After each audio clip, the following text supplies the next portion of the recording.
Olá, pessoal. Bom para todos. Começando agora, estamos ao vivo na TVT, na Rádio Brasil Atual 98.9 e também nas redes sociais.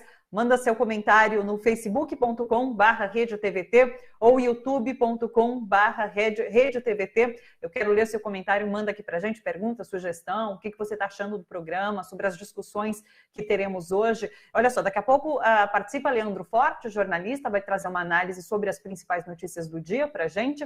Quem também participa hoje é o professor James Green.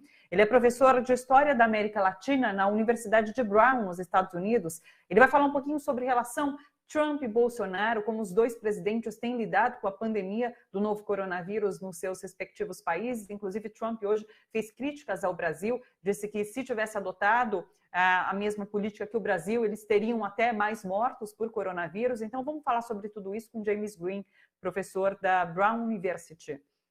Também hoje conversamos com o MM Isidoro e Sara Branco.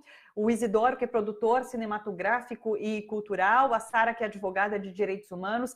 Vamos falar um pouquinho sobre os protestos antirracistas nos Estados Unidos, trazer essa discussão aqui para o Brasil.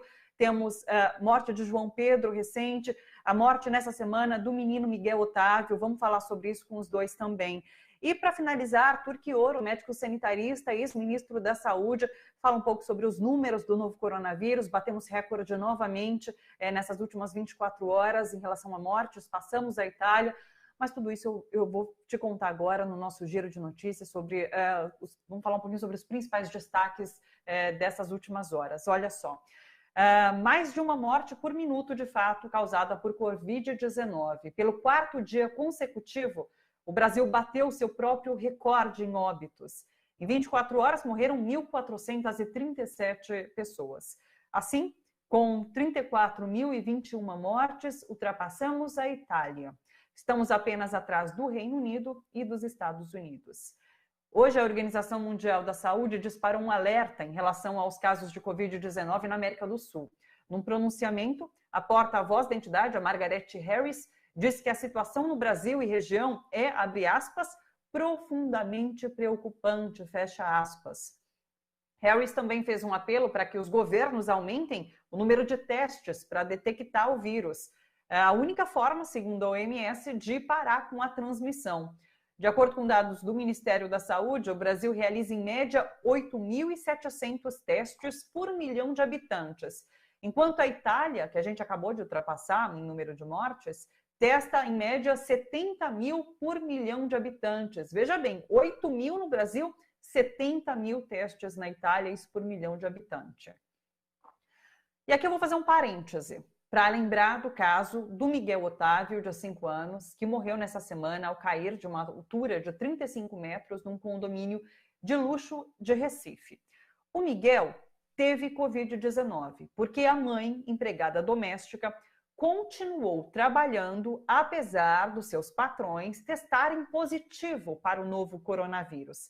Sérgio Hacker, que é prefeito de Tamandaré, divulgou que estava doente. A mãe e a avó do Miguel continuaram trabalhando apesar disso e também foram infectadas. O trabalho doméstico não é considerado essencial, mas Mirtes trabalhou até terça-feira, quando seu filho foi deixado pela patroa, Sari Corte Real, esse é o nome dela, foi deixado dentro de um elevador sozinho.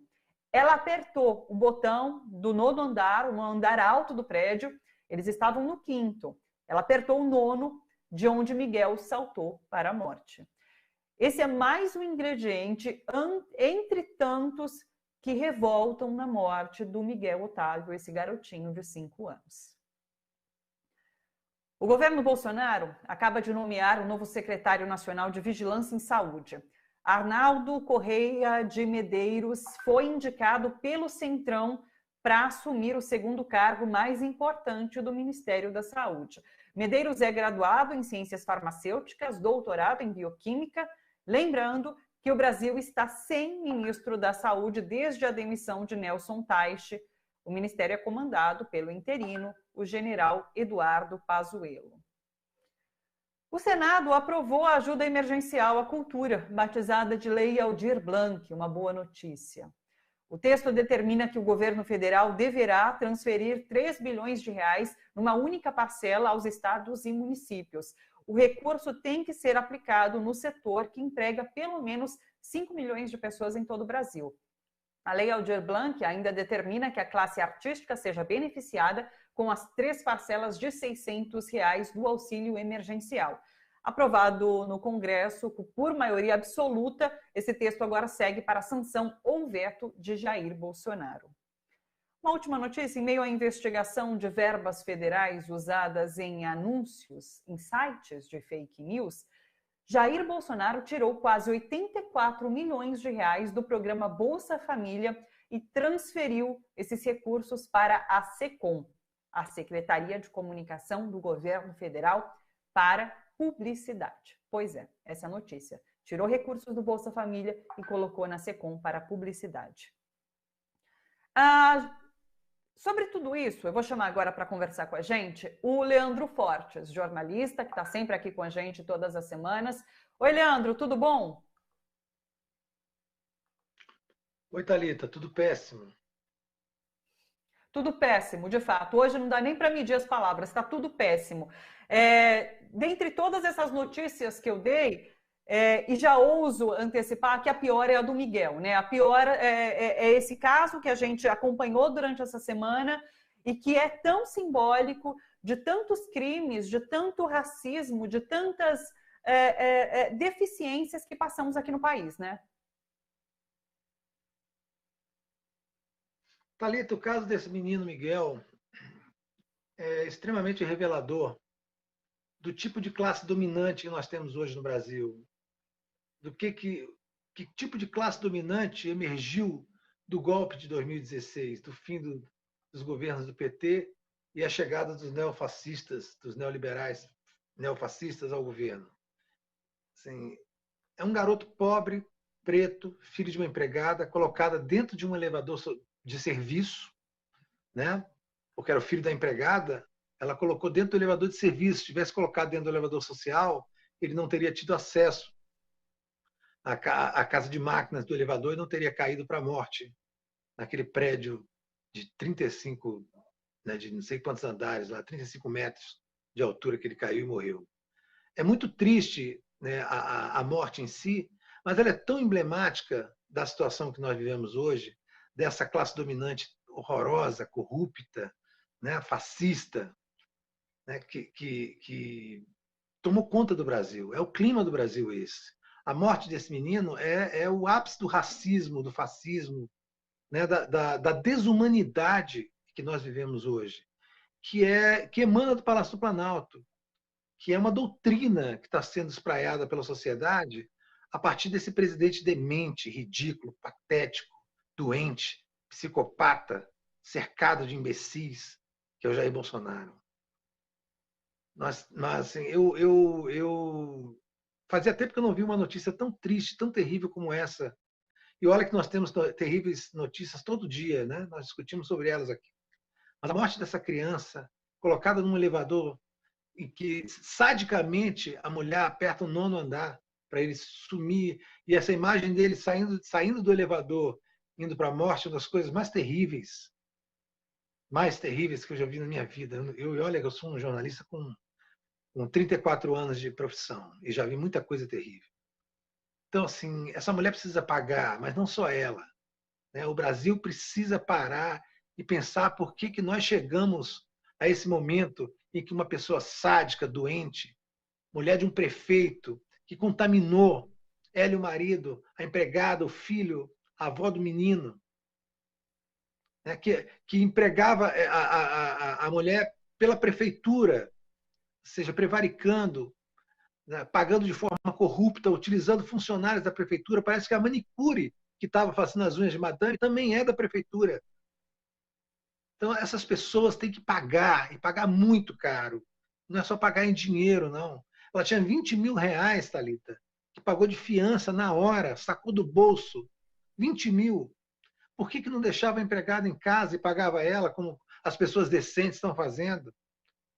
Por que não podia tomar conta de um menino enquanto a mãe passeava com os cachorros? Por que enfiou a criança num elevador e mandou ela para o 9º andar? Uma criança de 5 anos, na melhor das hipóteses, essa criança ia ficar desesperada, sozinha, chorando, em pânico. E já seria uma crueldade tremenda. E essa criança partiu para a morte. E essa mulher teve a coragem de dizer que não tinha culpa de nada.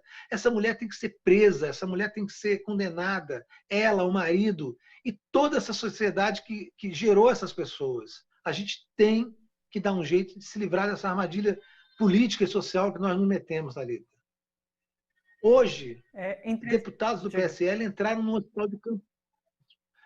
hospital de campanha em São Paulo, aos berros, sem máscara, dizendo que era mentira. Essas pessoas são doentes, são psicopatas. A sociedade tem que reagir contra eles pelas suas instituições. Já passou da hora. E nós estamos assim... Quantos João Pedro vão morrer também? Aquele garoto que foi assassinado pela polícia no Rio de Janeiro. E quantos são assassinados diariamente? Nós estamos tendo uma morte por minuto por Covid no Brasil, porque nós temos um governo que não fez o isolamento na hora correta, que desestimula as pessoas a se cuidarem. Cada um está tendo que viver por conta própria. O próprio Donald Trump, né, que é o mentor desses débeis mentais que estão no Palácio do Planalto, usou o Brasil como exemplo, como péssimo exemplo. Os Estados Unidos teriam hoje 2 milhões e tantos, 500 mil casos se tivessem se comportado como o Brasil. O Brasil é hoje uma piada de mau gosto no mundo todo. Nós somos uma nação pária por conta desse idiota, desse psicopata, desse demente que está na presidência da República e que é mantido ainda pela mídia e pelo Congresso Nacional por conta da agenda neoliberal. As pessoas ainda querem enriquecer com esse débil mental, estão assinando esses manifestos de estamos juntos e 70%, porque querem manter o governo Bolsonaro sem o Bolsonaro. Nós temos que fazer um acordo nacional contra todas essas coisas que estão aí, contra a retirada de direitos, contra as privatizações, contra o fascismo. Essas pessoas não podem sair do governo e o governo delas continuar existindo. As pessoas têm que sumir da história. A morte do Miguel Otávio é um momento pode ser um momento raro de inflexão nessa circunstância que nós estamos vivendo. No domingo agora vai haver muitas manifestações. Tem muita gente já apavorada, medrosa da esquerda, desestimulando as pessoas. Não vão, porque vai ter gente infiltrada. Sempre vai ter gente infiltrada. Isso não é motivo para não se manifestar. Nós temos que reagir. E nós vamos reagir. Essa notícia da morte desse garoto tem que ter uma consequência, Thalita. Não pode ficar só nisso.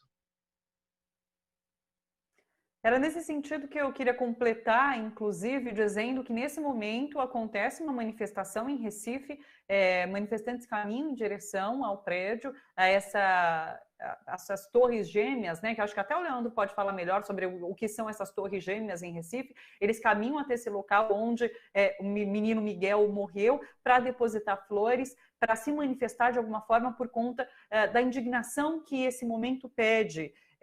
Citando alguns outros simbolismos desse caso, você falou, ela pagou 20 mil reais e foi liberada, está respondendo em liberdade. Ela estava fazendo as unhas quando ficou com o menino Miguel e ele começou a chorar e ela botou ele no elevador. Estava fazendo as unhas. Uma outra trabalhadora estava lá dentro, frequentando a casa dela, de um casal que já tinha dito que pegou coronavírus, que foi infectado. A mãe da Mirtes, que é a mãe do Miguel, ela, ou seja, a mãe e a avó do Miguel, cuidavam dos filhos da patroa. Já tinham cuidado várias vezes, a mãe do Miguel declarou. E pela primeira vez que ela deixou o filho com a patroa, aconteceu essa tragédia, essa desgraça. Ela até tenta dizer, né, o menino era birrento, eu sei que ele estava chorando, ele costumava ser birrento mesmo, mas ela não tinha que fazer isso. Então são tantos simbolismos que marcam esse caso de fato, mas agora essa manifestação está acontecendo. E é um momento importante, né, Leandro? E ele é tão simbólico, tão emblemático, tá ali. Está acontecendo em Recife, em Pernambuco, né, a terra de Gilberto Freire, autor de Casa Grande e Senzala. Esse é um crime clássico da Casa Grande. Esse é um crime clássico da Casa Grande, da formação da Casa Grande, da formação de uma elite pútrida, idiota, iletrada, né, estúpida, que só tem dinheiro e mais nada.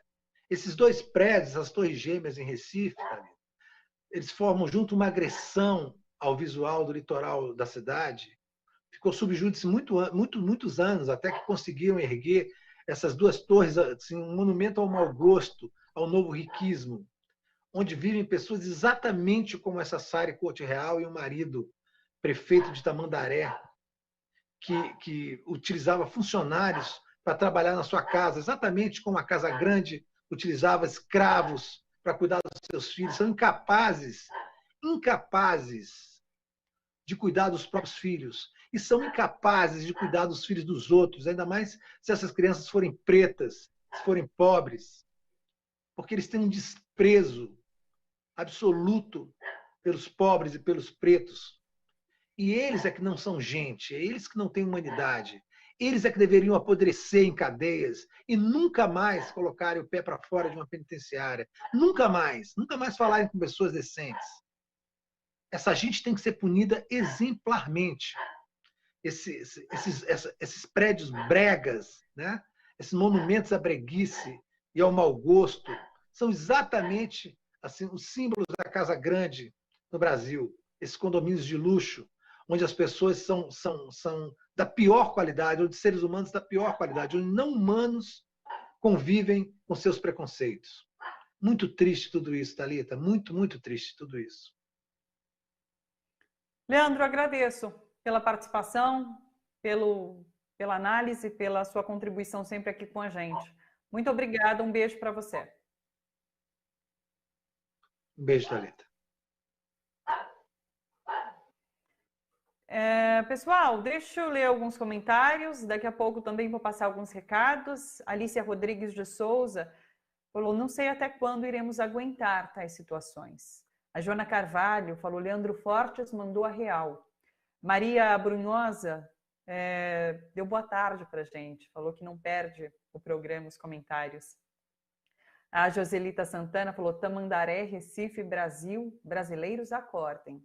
Beatriz de Freitas, a relação escravocrata entre as classes sociais produz esses crimes horrendos. Helenita Francisca, essa classe assassina, egoísta, avarenta, um dia eles vão pagar por todos os crimes. O Eduardo Goulart disse, boa tarde, Thalita, Leandro, amigos da TVT, ele é de Madre de Deus, Bahia. E Gladys Anastácio falou assim, a morte de Miguel é mais uma ferida exposta e sem cura neste governo genocida. Parcela da população brasileira está expondo a indiferença aos sentimentos de humanidade, de compaixão, de solidariedade. Aí o José Eduardo de Carvalho falou, isso está ligado ao racismo estrutural. Tá sim, Eduardo, a gente falou ontem com a Stephanie Ribeiro, aqui com ela trouxe essa reflexão sobre, entre os tantos simbolismos desse caso, um deles é desse racismo estrutural que a gente tem aqui no Brasil. Pessoal, não esqueçam youtube.com/redetvt, se inscrevam no nosso YouTube, se você quiser, você também pode se tornar membro, você faz uma contribuição e tem acesso a conteúdo exclusivo. Não esqueça que catarse.me/tvt, você pode entrar, fazer uma contribuição com a TVT, doando R$30 ou mais, você ganha 30% de desconto nos livros da editora Boitempo. Está aí a nossa promoção por tempo limitado. Aliás, tem esse QR Code, que é esse quadradinho aí no canto da tela. Se você mirar a câmera do seu celular para esse quadradinho, ele te direciona para o site catarse.me/tvt. Rápido intervalo, daqui a pouquinho voltamos conversando com James Green, professor de História da América Latina na Brown University, Universidade de Brown, nos Estados Unidos. Ele que vai falar um pouquinho sobre essa relação Trump e Bolsonaro durante a pandemia, medidas tomadas lá e cá, números de mortos. Vamos falar sobre tudo isso e Dia Mundial do Meio Ambiente também, é hoje, 5 de junho. Vamos trazer uma reflexão sobre as relações dessa pandemia com a devastação do meio ambiente, a destruição do meio ambiente, como o Brasil tem sido visto lá fora em relação ao meio ambiente. A gente sabe que a nossa imagem já era péssima por conta das queimadas na Amazônia e isso só piorou de lá para cá. Então vamos falar sobre tudo isso com ele. Fica aí, a gente já volta. Até já.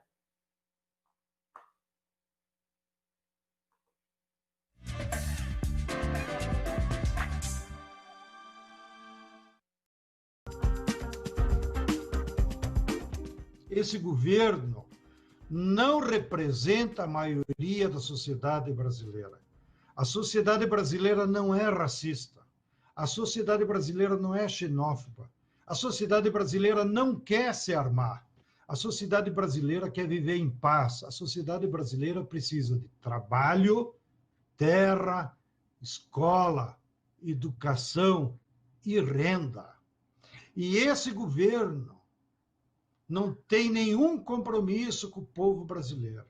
Só tem compromisso com a sua loucura própria de ser um ditador. E está cada vez mais isolado do povo e do cenário internacional.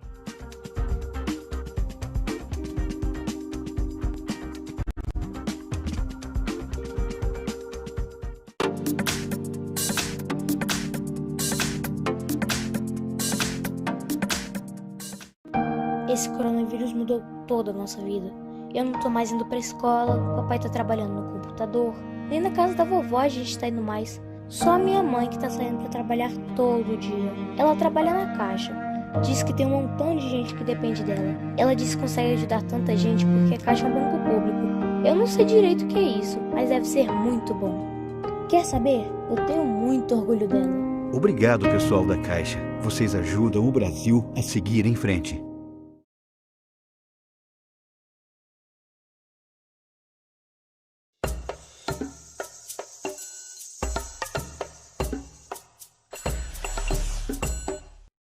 Apoie a TVT e a Rádio Brasil Atual. Agora, quem apoiar a TVT vai ganhar desconto em qualquer livro da Editora Boitempo.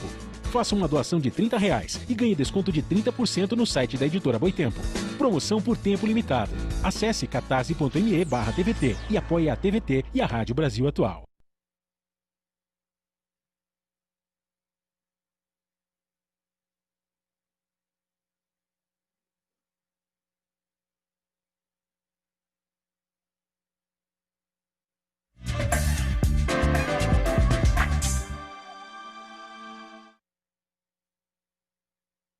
Estamos de volta na TVT, na Rádio Brasil Atual, 98.9, se você quiser só sintonizar, e nas redes sociais, é claro, YouTube, Facebook, /Rede TVT.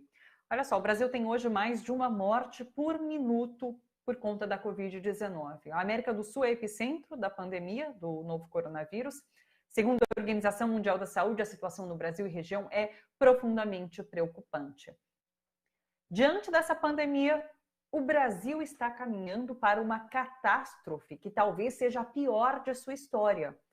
Essas são palavras do professor James Green, que leciona a história da América Latina na Brown University, a Universidade de Brown, nos Estados Unidos.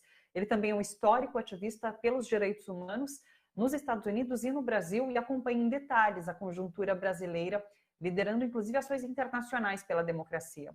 Segundo o professor Green, Jair Bolsonaro é 10 vezes pior que Donald Trump em todos os aspectos e está destruindo, de fato, o Brasil, o nosso país.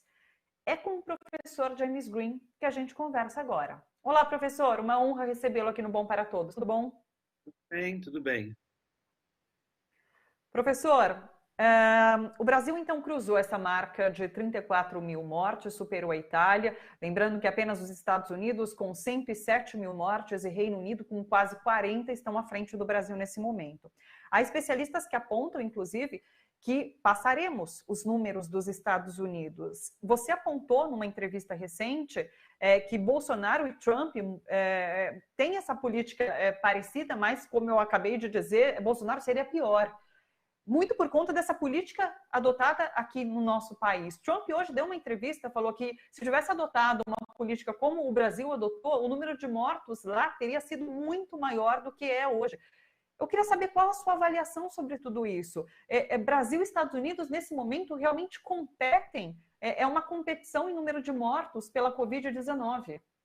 É para saber quem vai ser o campeão do mundial de pessoas mortas por causa do vírus. Esse é o grande problema. E realmente a política de Trump está sendo copiada pelo Bolsonaro e é muito perigoso pelo país. Ou seja, a negação do vírus, a negação das medidas para fortalecer a quarentena, distanciamento social, a maneira em que o vírus está espalhando pelo país. Tudo o que aconteceu aqui nos Estados Unidos, começando em Washington e depois em Nova York, mas se espalhando, e agora com as mobilizações que houve a semana passada, em solidariedade com a família do George a pessoa que foi assassinado, George Floyd, se nota pessoas mesmo com máscaras nas ruas, provavelmente contaminando outras pessoas. Então, eu acredito que vamos ter um aumento de infecções nos Estados Unidos. Como o Brasil está voltando ao trabalho e Bolsonaro está contra a quarentena, vai espalhando o vírus no Brasil também. Eu acho que aqui nos Estados Unidos vamos chegar a 200 mil pessoas mortas antes das eleições, se não mais, e no Brasil 100 mil pessoas mortas até agosto, infelizmente. É uma coisa muito triste para contar isso. Inclusive, os Estados Unidos passam por esse momento bastante crítico. Eu queria que você comentasse, você já citou esses protestos que aconteceram durante a semana passada, essa semana também. É um momento bastante importante, esse, apesar de manifestações acontecerem durante a pandemia, a gente sabe os riscos que existe nisso, né? Mas você acredita que Trump tem condições de promover algum tipo de mudança a partir dessas manifestações que acontecem nas ruas? Ele quer algum tipo de mudança? Porque o que a gente vê é ele atacando os protestos, colocando a polícia cada vez mais nas ruas, mas não se abrindo para qualquer tipo de diálogo. E isso pode ter impactos, inclusive, nas eleições que acontecem aí esse ano, né? São dois elementos. Primeiro, igualmente a política de Bolsonaro, é linha dura, é ordem, militarização do Estado, atacando o Congresso, atacando as pessoas. Essa semana, vários generais criticaram a política de Trump, está atacando todos eles. E o Bolsonaro também é a mesma política no Brasil, atacando os governadores, fazendo tudo possível para não avançar as possibilidades de quarentenas, e, ao contrário, abrindo a economia. Isso vai levar, para mim, um genocídio do povo indígena brasileiro. Sabemos que os afrodescendentes são muito mais vulneráveis, e aqui nos Estados Unidos, os afrodescendentes norte-americanos são muito mais vulneráveis para ser infectados e morrer. E os velhos, os negros, os índios, no caso do Brasil, vão ser as pessoas que vão morrer. E para Bolsonaro e a política do seu governo, é quase cumprindo uma promessa do seu campanha eleitoral, baseada nas declarações que ele tem feito, que foram filmados. Trump hoje anunciou que voltou mais emprego, tem mais um índice de emprego maior do que esperava. Trump vai tentar usar isso como um pretexto para dizer que está tudo bem, confia nele e ele vai salvar o país. Mas eu não acredito que isso vai acontecer, porque realmente vai voltar o vírus, vai aumentar o número de mortos e vai ser muito difícil. E Trump tem duas bases de apoio muito importantes que ele está perdendo. As pessoas acima de 65 anos, que são as pessoas mais vulneráveis nos Estados Unidos, e as pessoas da classe média branca que vivem fora das cidades, que estão questionando muito a política do Trump sobre o vírus e sobre a polarização do país. Sobre a possibilidade de mudanças, sobre a questão da violência, se nota isso é uma mobilização nacional que nunca vi desde 68. Em 68, quando foi assassinado Martin Luther King, houve uma rejeição, houve uma rebelião, insurreição quase nos bairros negros, com muito ódio, muita frustração, muitos incêndios. Isso é um movimento muito mais politizado, com uma clareza política do que tem que ser feito, e isso, eu acho que esse movimento vai seguir adiante, e é uma maneira de canalizar as forças progressistas, porque é um movimento que junta negros, brancos, latino-americanos, latinos e outros setores sociais jovens. Então, é uma coisa muito significante. É quase uma extensão do que foi o movimento de Bernie Sanders durante a campanha eleitoral das primárias entre os demócratas. Quero aproveitar a sua presença para falar também sobre questões relativas ao meio ambiente, professora. A gente está no Dia Mundial do Meio Ambiente, hoje é 5 de junho. Há um tempo atrás, o Brasil já era mal visto no exterior por conta das queimadas na Amazônia. Isso repercutiu muito mal, né, em todo o mundo, em vários outros países. Agora, nesse momento, recentemente, tivemos o ministro Ricardo Salles, ministro do Meio Ambiente, falando de aproveitar esse momento de pandemia, de crise sanitária, para passar boiada em relação à legislação, a flexibilizar a legislação de proteção ao meio ambiente. Eu queria saber qual a sua avaliação, como que o Brasil tem sido visto aí fora, do ponto de vista do meio ambiente. Há quem diga que, inclusive, há relações entre essa pandemia e o modo como estamos vivendo, o modo como estamos tratando o meio ambiente. Então, principalmente, como o Brasil tem sido visto aí fora em relação ao meio ambiente, professor? Então, quando o Bolsonaro foi eleito, você notou uma grande diferença sobre a situação relacionada aos Estados Unidos, porque antigamente era muito difícil de educar as pessoas aqui ou falar sobre o Brasil, porque as pessoas tinham muito pouca informação. Mas você notou na mídia, na grande imprensa, uma preocupação sobre o Brasil que está aumentando cada vez mais com a questão do vírus. Então, hoje, todos os dias há uma referência sobre a realidade brasileira. E o Brasil está visto como um país com um presidente da ultradireita, que dizem os comentaristas, que está levando essa política equivocada sobre o vírus. Mas também sobre o meio ambiente. Se lembra muito bem, eu gosto do ano passado, quando houve uma levante internacional sobre os incêndios na Amazonas, e as pessoas têm essa noção que Bolsonaro está querendo expandir desmatamento. Então, por isso, existe dentro do Congresso americano um setor de deputados progressistas que acabaram de assinar uma carta dizendo que, na medida que o governo brasileiro está atacando a selva amazônica, atacando e violando os direitos humanos dos LGBT, dos negros, dos índios, na medida que está atacando o meio ambiente, há uma proposta desses demócratas no Congresso de cortar o apoio ao governo de Bolsonaro. E se nota isso também na Europa. Eu acho que nesse momento houve uma resolução na Câmara de Deputados de Holanda que também está propondo um tipo de boicote. Então, ou seja, o Brasil está criando uma imagem, por causa do Bolsonaro, de um governo autoritário, uma pessoa meio maluca que está dirigindo o país, e é necessário fazer alguma coisa em solidariedade com o povo brasileiro para deter essa pessoa muito perigosa, autoritária. E isso é uma coisa que não é tão difícil explicar para os congressistas, que sabem muito pouco sobre o Brasil, mas eles estão entendendo. Ou seja, a imagem do Brasil está muito ruim lá fora por causa da política do governo de Bolsonaro. Uma última pergunta, só para encerrar, eu queria que você falasse um pouquinho sobre a democracia nesses dois países.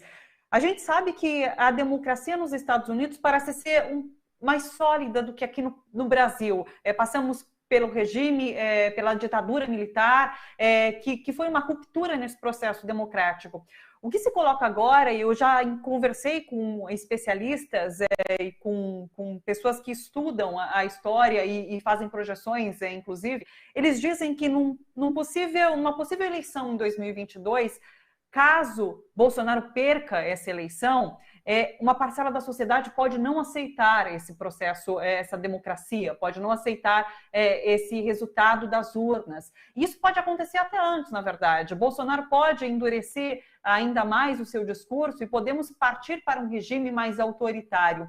Como que você vê esse momento que o Brasil vive com possibilidades de ruptura dessa democracia e, ao mesmo tempo, os Estados Unidos, que vai passar por esse processo de eleição nesse ano, durante essa pandemia, e que também há várias críticas em relação ao processo democrático nos Estados Unidos? Eu queria a sua avaliação, professor.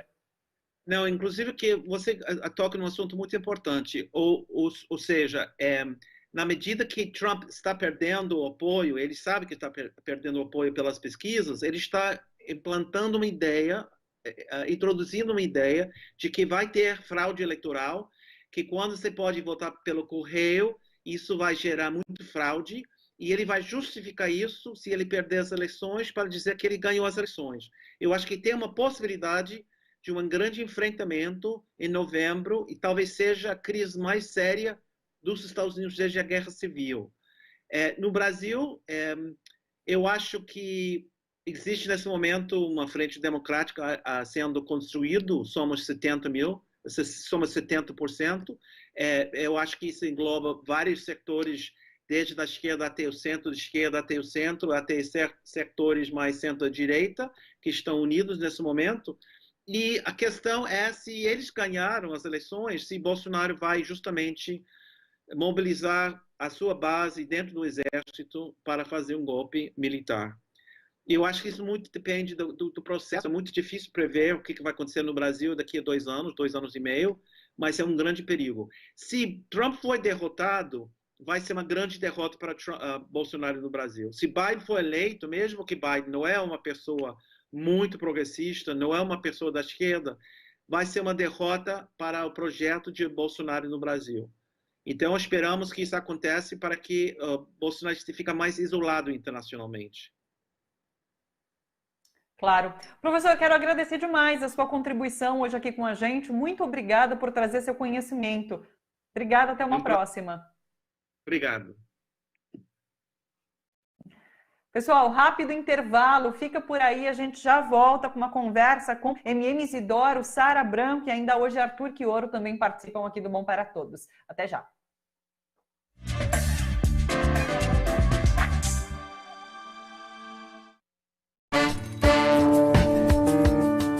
Faz mais de 35 anos que fiz essas imagens. Hoje elas me parecem ainda bem vivas e fortes. Não apenas na minha memória, mas nas ruas em que ando, nas fábricas em que visito, nas cidades em que passeio. Eu olho para esses rostos, para o jeito com que eles olham, para as mãos calejadas, para tanta gente que nunca se contentou em viver uma vida banal, e penso que tudo o que queriam e continuam querendo é viver dignamente em liberdade. Se eles vão aumentar 25%, nós vamos querer 30%, vai ser pior.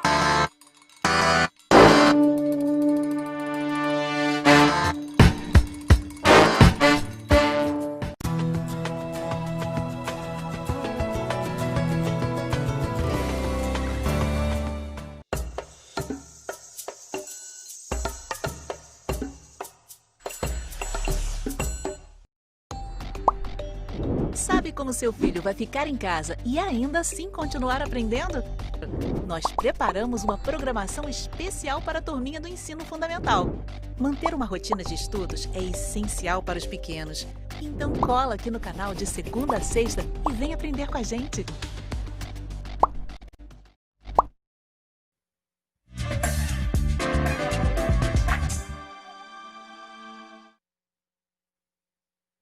Bom para todos, de volta ao vivo na TVT, na Rádio Brasil Atual 98.9 e também nas redes sociais. Vou ler alguns comentários antes, deixa eu dar um recado para vocês. No domingo temos o Brasil TVT, programa às 6 horas da tarde. Eu vou estar na apresentação nesse domingo, junto com a Ana Ama, da Rádio Brasil Atual. Deixa eu pegar aqui quem serão os entrevistados. Tem bastante gente bacana, interessante. Olha só, estaremos falando sobre esses 3 manifestos que surgem agora nesse momento em defesa da democracia, o Juntos pela Democracia, assinado por intelectuais, artistas, o Basta, que é assinado por juristas. Sobre esse Basta a gente vai falar com a Carol Proner, que é jurista, e vamos falar também sobre o Somos 70% com o Eduardo Moreira, economista, ele que lançou nas redes sociais essa campanha Somos 70%, e acabou pegando, foi trend topic nas redes sociais e muita gente aderiu a esse movimento. Então vamos falar sobre esses 3 manifestos. A gente vai conversar com o Roberto Baggio, diretor nacional do MST, sobre as ações de solidariedade do MST nesse momento. São muitas, eu já adianto, e a gente vai conversar sobre isso com ele. Vamos falar também sobre Dia Mundial do Meio Ambiente, sobre como o meio ambiente está sendo tratado aqui no Brasil. Sobre tudo isso a gente conversa com o Roberto Baggio. A Karina Calife, que é médica, vai conversar com a gente sobre a pandemia do novo coronavírus e vamos também falar sobre a Lei Emergencial da Cultura, a Lei Aldir Blanc, que foi aprovada no Congresso ontem. Sobre tudo isso, então, a gente conversa no domingo, às 6 horas da tarde. Eu vou estar por lá, espero todos vocês. Vamos seguir com a nossa próxima entrevista? Olha só, o mundo continua protestando nas ruas contra a morte de George Floyd, cidadão americano negro, que foi assassinado por um policial branco racista. Desde que Floyd foi sufocado até morrer, uma onda de manifestações reverberou pelo planeta. A gente tem assistido atos e protestos em vários países. Nos Estados Unidos, a cada dia, mais pessoas são presas nos atos que acontecem. Ontem não foi diferente, aconteceu também. Mas apesar de episódios de violência policial, o dia nos Estados Unidos foi marcado por protestos pacíficos, com movimentos de silêncio absoluto em respeito ao início do funeral de Floyd, que será sepultado na próxima terça-feira. Vamos ver.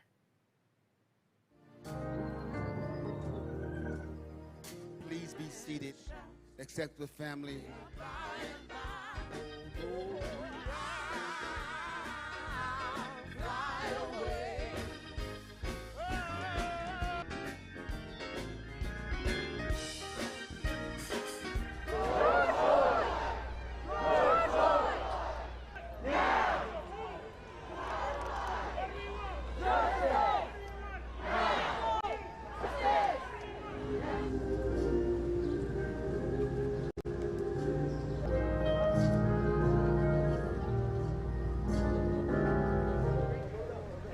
What democracy looks like. Don't shoot! Hands up! Don't shoot! Hands up! Don't shoot!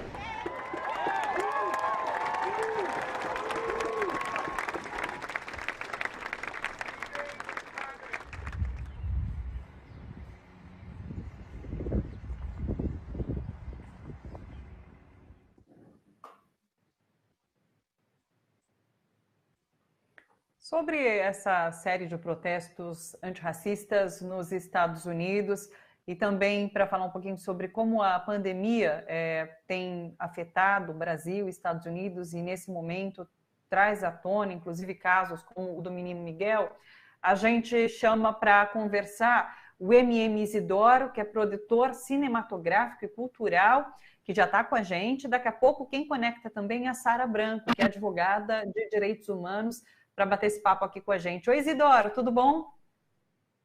Tudo bem, muito obrigado pelo convite, primeiramente. Um prazer estar aqui com você hoje. A gente que agradece demais, Isidoro. A Sara acho que voltou com a gente. Sara Branco, advogada de direitos humanos. Oi, Sara, está com a gente? Tudo bom? Seja bem-vinda. Oi, Thalita, obrigada, tudo bem? Boa tarde. Obrigada pelo convite. Boa tarde. A gente que agradece demais a participação de vocês dois aqui. Isidoro, quero começar com você. A gente sabe que essa pandemia expôs desigualdades. A gente tem aqui no Brasil um número maior, por exemplo, de pessoas negras mortas pelo novo coronavírus, pela Covid-19. No meio disso tudo, tem a morte de George Floyd lá nos Estados Unidos. Nessa semana assistimos a morte desse garotinho de 5 anos, o Miguel, e uma morte cercada de simbolismo em relação a racismo, desigualdades.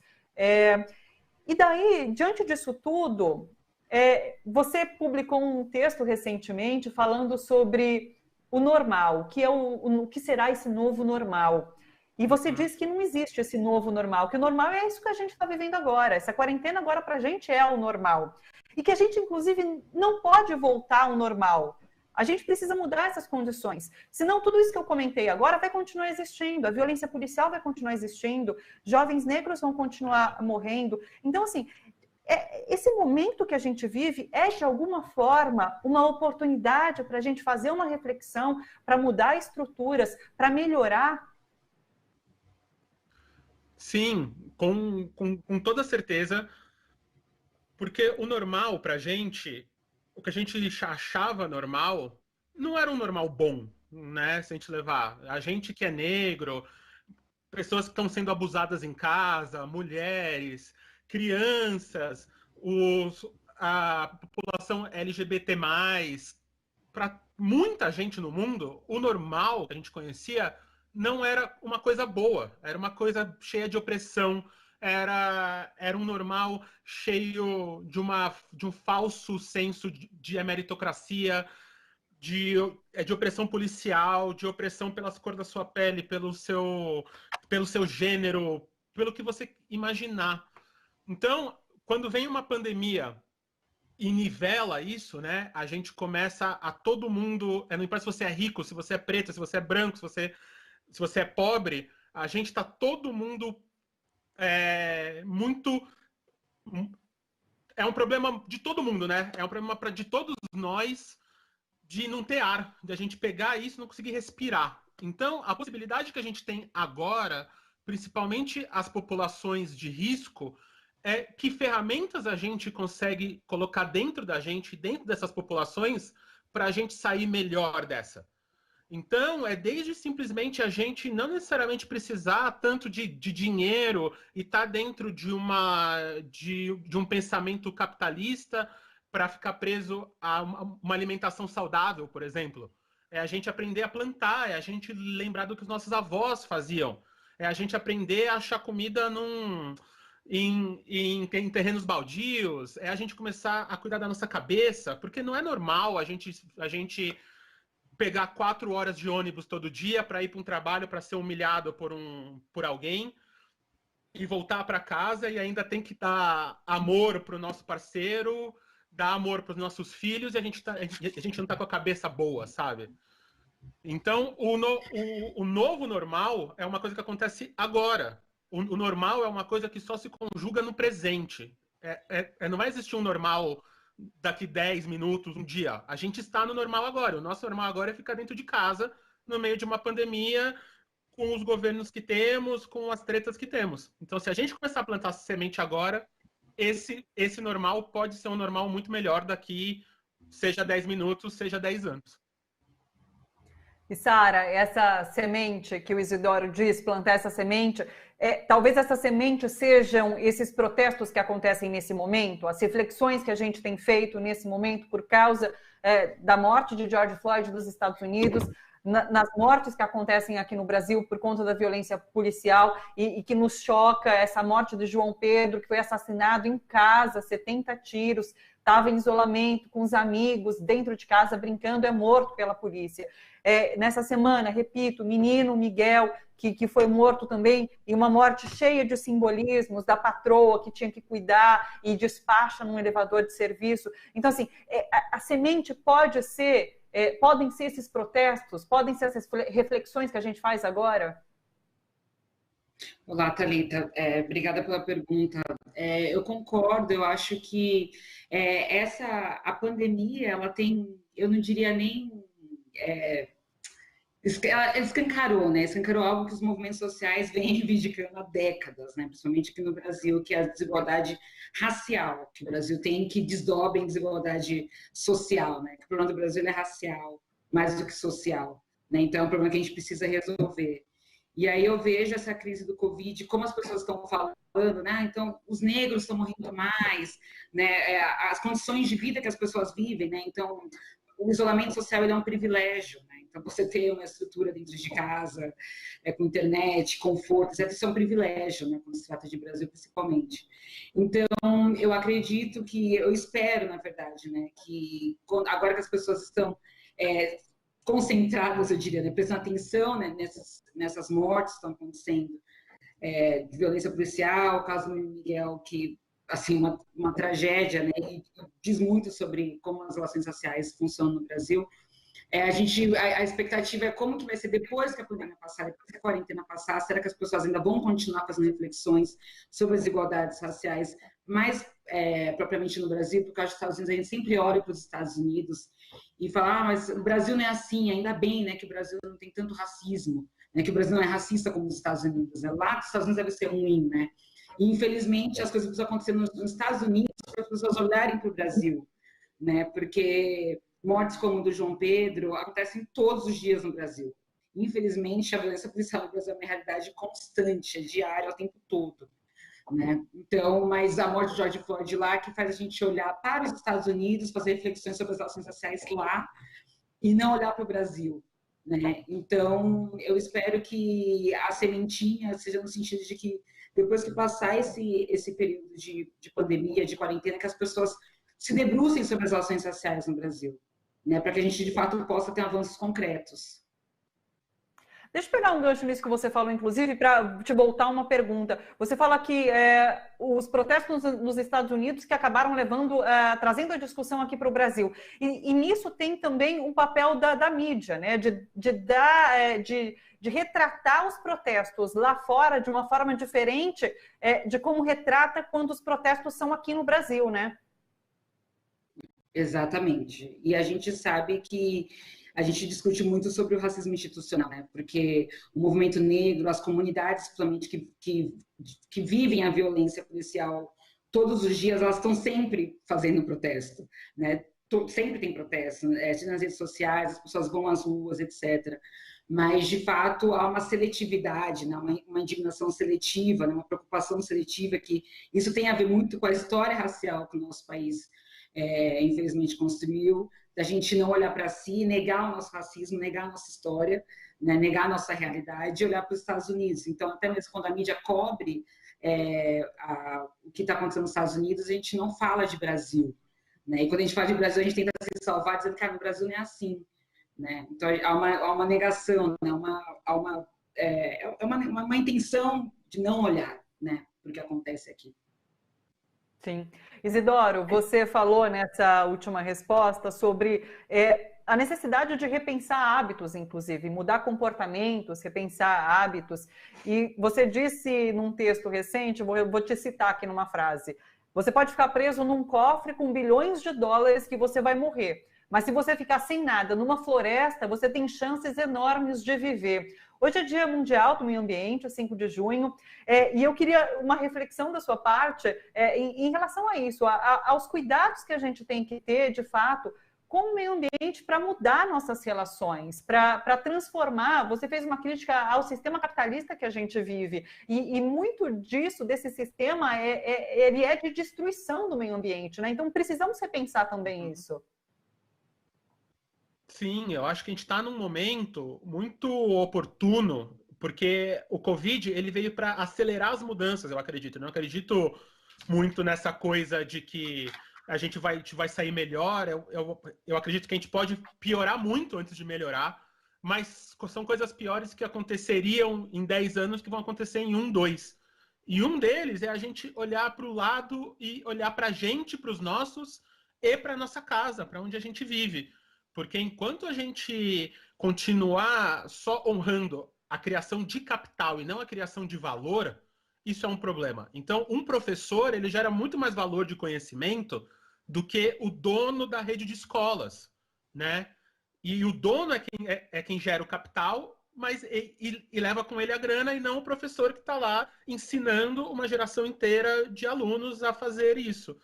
Então, a gente tem essa desassociação. Eu sempre cito um exemplo, que é como a gente se apresenta, muitas vezes, em grandes capitais, como aqui em São Paulo, que é você faz o que da vida? O que você faz para viver? E, naturalmente, a gente vai para um lugar de trabalho, a gente vai para um lugar do nosso título, do que a gente é. E não, a gente precisa de comida, de água, de ar e de um teto para não passar frio à noite, sabe? É uma coisa muito mais simples. Então, essa conexão com o ancestral, essa conexão com a gente entender a terra, entender o que até uma árvore tem para falar para a gente, sabe? Um ser que vive tanto tempo, e não é coisa de hippie, não, é uma coisa de cara, como é que essa árvore sobrevive aqui, nesse lugar que não tem nada? O que a gente pode aprender com ela? O que a gente pode aprender com esses animais? Porque se a gente não tiver isso, não dá certo. Então eu dou um exemplo de abelha. A gente acha que a abelha pica e dá alergia. Mas as abelhas produzem 2/3 da comida que a gente come. Então, se vai ter comida para o boizinho comer, é a abelha que foi lá e colonizou aquilo. Se a gente vai comer um vegetal, se a gente vai fazer até cana-de-açúcar, tem uma porrada de coisas que são as abelhas que fazem. Então, se as abelhas morrerem, a gente morre logo atrás delas. Então, é uma coisa que, se a gente continuar usando agrotóxicos, se a gente continuar pensando só no capital, não dá certo. Então, por isso que esses hábitos sejam hábitos individuais, que eu acredito muito, que essa é uma solução coletiva que a gente precisa, mas que começa no indivíduo. Se a gente mudar pra gente e todo mundo mudar um pouquinho, a gente muda um monte. Então, seja em como a gente come, como a gente cuida da gente, como a gente cuida da nossa família, do nosso quarteirão, do nosso bairro, da cidade, do país e do planeta, assim. E aí, de pouquinho em pouquinho. Às vezes é prestar atenção se você come um enlatado ou não, o que você está fazendo no seu trampo, se você só está trabalhando por trabalhar, ou se está gerando alguma coisa de valor, e principalmente para você. Então, são esses pequenos hábitos que a gente faz. Eu vou deixar aqui, se você quiser saber mais disso, semana passada saiu um projeto que eu escrevi e dirigi junto com o Emicida, que é o Amarelo Prisma, que é um projeto dele, inspirado no disco dele, onde a gente fala tudo isso. E são 4 episódios onde cada episódio a gente mostra mudanças concretas que você pode fazer na sua vida hoje para cuidar do corpo, cuidar da mente, cuidar da comunidade. E se você estiver forte nisso tudo, você ter coragem de mudar a própria história. Como que procura, Isidoro? Emicida Prisma? Amarelo Prisma? Amarelo Prisma. Tá lá, nas redes do Emicida. A gente tem podcast, a gente tem vídeo, a gente tem coisa dentro das redes sociais do Emicida como um todo. Então, não importa se você tem 15 segundos, vai lá na rede social dele. Se você tem 1h30, ouve o podcast que tá incrível. Tem 5 minutos, vê o vídeo no YouTube. Mas são coisas concretas hoje, de como você pode plantar na sua casa, como você pode achar punk, que é as plantas alimentícias não tradicionais que dá em qualquer terreno. No que vai sair na semana que vem, é como você pode cuidar da mente, sabe? De afeto, é como a masculinidade do homem preto afeta a sociedade inteira, que o homem preto ele é desumanizado, né? Então, grande parte do George Floyd, que está acontecendo hoje, é que as pessoas pretas não são pessoas, elas são máquinas. Elas são máquinas de trabalho, elas são máquinas de prazer, elas são máquinas estéticas. Elas não são pessoas. Então, como é que a gente começa a quebrar isso internamente dentro da gente? De tipo, eu sou uma pessoa que estou aqui dando entrevista falando disso. Sabrina também. Então, como é que a gente não tem valor? E as pessoas com a cor da nossa pele não têm valor para falar igual um especialista branco, sabe? Reflexões importantíssimas. E fica a dica, quem quiser procure Amarelo Prisma nas redes. Sara, uma última pergunta também, queria saber de você. A gente acompanha essas manifestações que acontecem nos Estados Unidos. Hoje mesmo, aqui no Brasil, aconteceu uma manifestação por conta da morte do Miguel. As pessoas caminharam lá em Recife, levaram flores até aquele edifício onde o garotinho morreu. Mas há sempre um questionamento sobre o porquê da intensidade da manifestação dos Estados Unidos não acontecer aqui também no Brasil. E eu queria saber de você. Tá, vou tentar ser objetiva.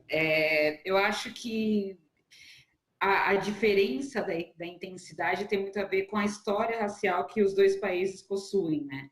Então, os Estados Unidos, desde da sua fundação, somente no pós-abolição, ele é um estado que ele se declara racista, né? Então, quando ele cria as Jim Crow, que são as leis de segregação racial, ele se coloca nesse lugar de, tipo, nós somos racistas, pretos, vocês são isso, e vocês vão fazer aquilo, e os brancos... Então, assim, ele estimula isso, né, de uma forma legal. O Brasil, ele seguiu uma outra linha, né? O Brasil, ele foi para o sentido da miscigenação, né? Então, a nossa política de embranquecimento, ela foi de uma outra forma, né? Então, a gente foi se miscigenando com o objetivo de que um dia o país seria todo branco, né? A gente precisa lembrar que o Brasil, a maior população... O Brasil possui a maior população negra nas Américas, né? Então, assim, isso também tem uma estratégia de controle. Nós somos a maioria da população, nós somos 56% da população hoje aqui, que se autodeclara negra. Então, houve uma tentativa de não se discutir raça, né? Então, assim, não houve políticas públicas para a inclusão dos negros na sociedade. Quando estimula muito a miscigenação, eu alimento aquele discurso de somos todos iguais, nós somos brasileiros, né?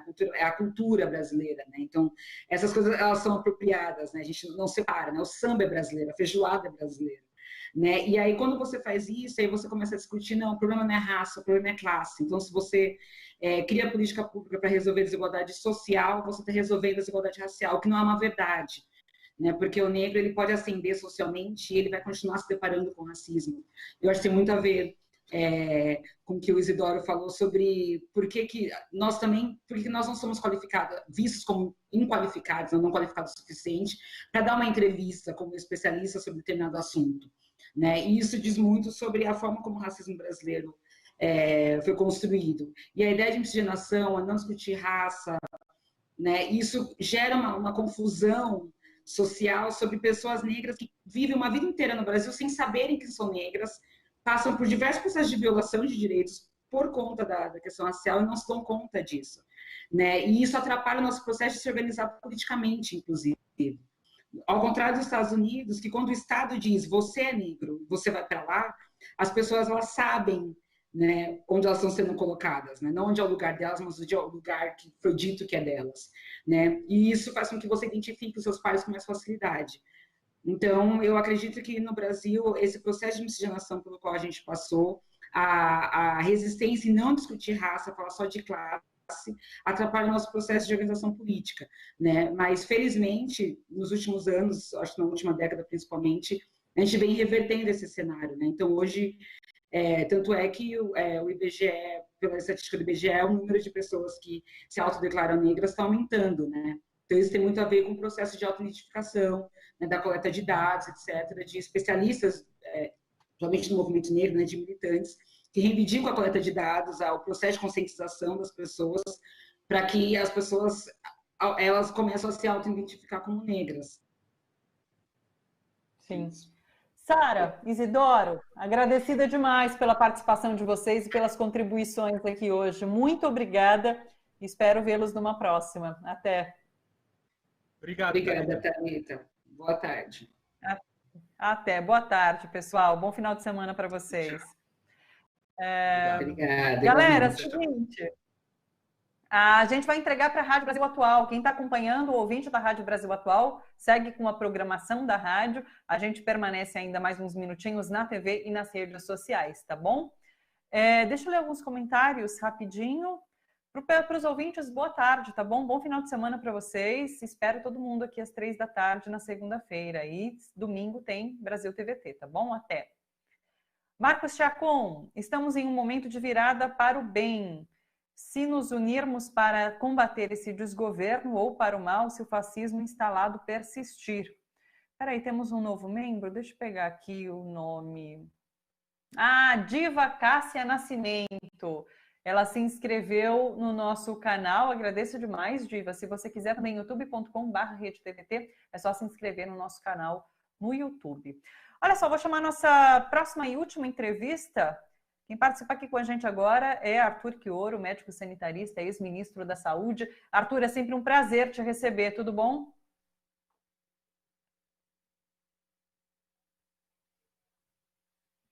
Arthur, queria conversar com você sobre esses últimos números, então. Agora sim chegou seu áudio para mim, perfeito. Queria conversar com você sobre esses últimos números, então, em relação à pandemia da Covid-19. A gente teve 1.400 mortes, um recorde nessas últimas 24 horas. Passamos a Itália, temos 34 mil mortos agora. E diante desse cenário, a gente tem ouvido muita discussão, tem visto vários municípios, estados, flexibilizando isolamento. O que dizem, o que eu ouço dizer é isso, que o Brasil é o único país que, por não entrar em isolamento, vai ter o maior isolamento da história, né, de todo mundo. Então, como que você tem avaliado esse momento da pandemia aqui no país? Olha, com muita preocupação. Nós temos uma realidade que indica que nas últimas 2 semanas há um crescimento progressivo, expressivo do número de casos. Então, me parece extremamente importante que nós possamos compreender que esse não é o momento de flexibilização. Em hipótese alguma, esse é o momento, fundamentalmente, de analisar como está se dando esse processo de crescimento, como nós temos reagido a tudo isso e conseguir desenvolver esses com muita segurança. Porque, no fundo, o que nós estamos vivendo é um momento de abertura sem informação suficiente, desconhecendo que os países que fizeram antes da gente os processos de flexibilização só fizeram depois de 2 semanas de consistente diminuição da taxa de transmissão e, portanto, tinham, de alguma maneira, uma segurança de que a pandemia caminhava para um processo de controle.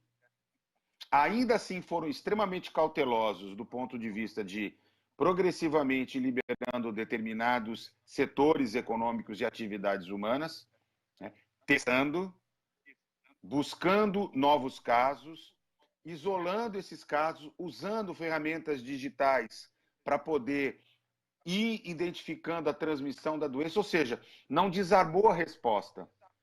O que acontece no Brasil? Sem a gente ter um quadro nacional que indique diminuição da taxa de transmissão, e sabendo que nós estamos vivendo algo que eu já tenho destacado em algumas entrevistas anteriores, processos epidêmicos ocorrendo em regiões e em momentos diferentes. Nós parece que estamos desconsiderando essa realidade, que vai ter um custo muito alto, né? Portanto, individualizar as diferentes regiões do Brasil, olhar o que está acontecendo em cada uma delas e ter capacidade de tomar decisões seguras, e aí são decisões seguras não apenas de, a partir de agora pode flexibilizar, mas como isso será feito? E me chama a atenção duas coisas fundamentais que não têm sido discutidas. Primeiro, os transportes coletivos de massa. Porque a gente sabe que a segunda causa de transmissão da doença, a primeira são os serviços de saúde, o segundo lugar onde as pessoas mais se infectam são nos meios de transporte coletivo. E a gente não vê medidas protetivas. E a outra é como é que vai se adaptar o dia a dia, os comércios, os ambientes de trabalho, para continuar protegendo as pessoas, mantendo o isolamento, né? Quais são as regras de funcionamento? Não adianta só colocar máscara, não adianta só colocar álcool em gel, é preciso dinâmicas mais seguras, e isso não está sendo observado. Então eu vejo com muita preocupação. Não é por menos que hoje o Brasil é o maior epicentro. Veja, 1.473 óbitos ontem, e ainda assim o governo federal segurou. Ele retardou o anúncio e ainda tem um estoque de casos que os estados anunciaram que não foram contabilizados e que devem ser somados hoje. Muito provavelmente, imagino, para não deixar ultrapassar os 1.500. Mas a matemática da vida se impõe.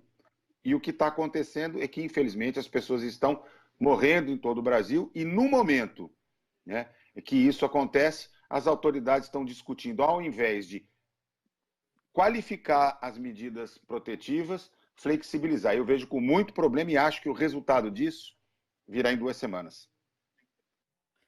E que eu sinto que há uma normalização muito grande desses números. A gente, quando via lá fora, de fato, 1.000 mortes na Itália, nos Estados Unidos, isso parecia chocar.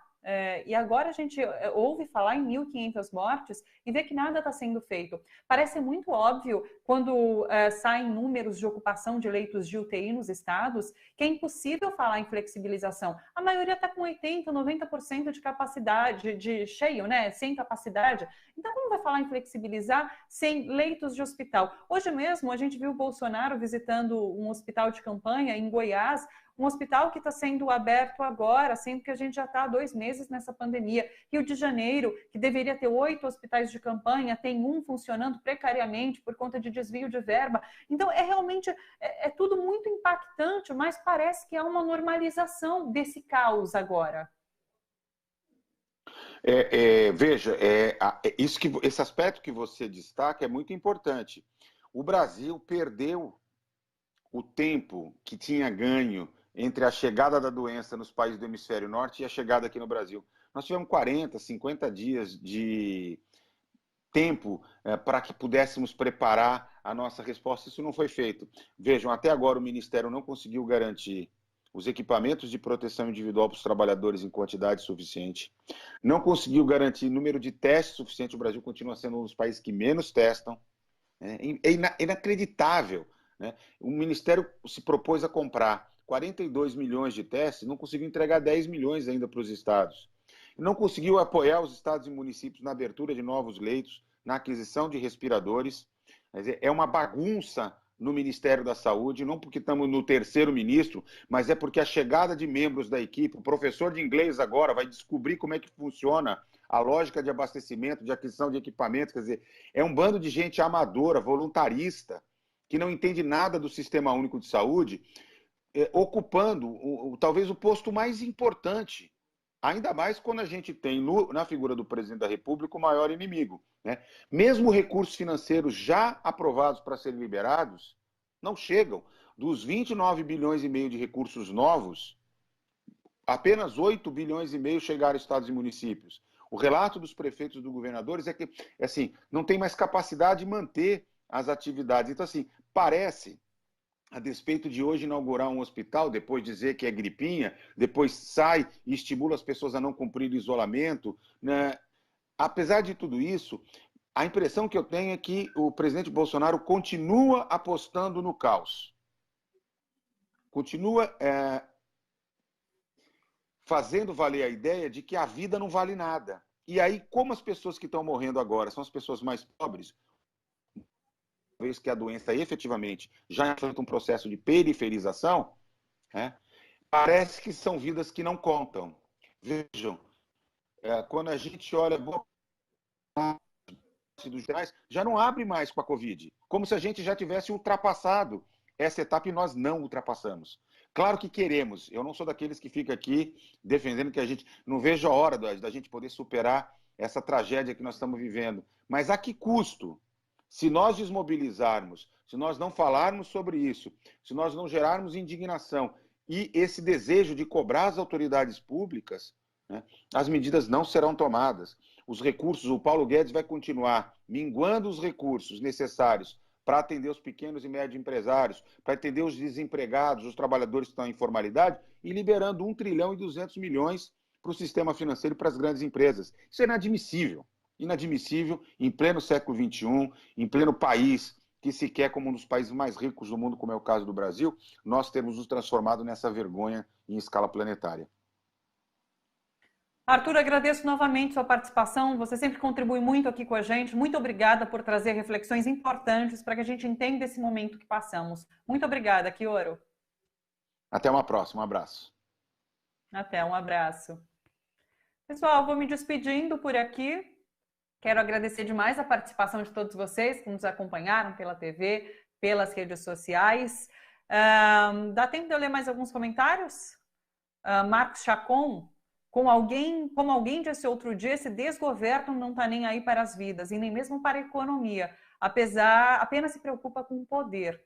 O Bruno Xavier falou, a sujeira de nossa sociedade que estava embaixo do tapete está aparecendo toda de uma vez. Pessoal, olha só, a gente volta na segunda-feira com Bom para Todos às 3 horas da tarde. Antes disso, no domingo, tem Brasil TVT às 6 da tarde. Eu vou estar na apresentação, conto com vocês lá. Domingo sempre tem sido um dia de muitos acontecimentos, muita coisa de fato, muita notícia no domingo. Então, acompanhe Brasil TVT às 6 horas da tarde e até segunda-feira às 3 da tarde aqui no Bom para Todos. Beijo grande para todos vocês, bom final de semana, até lá, tchau, tchau.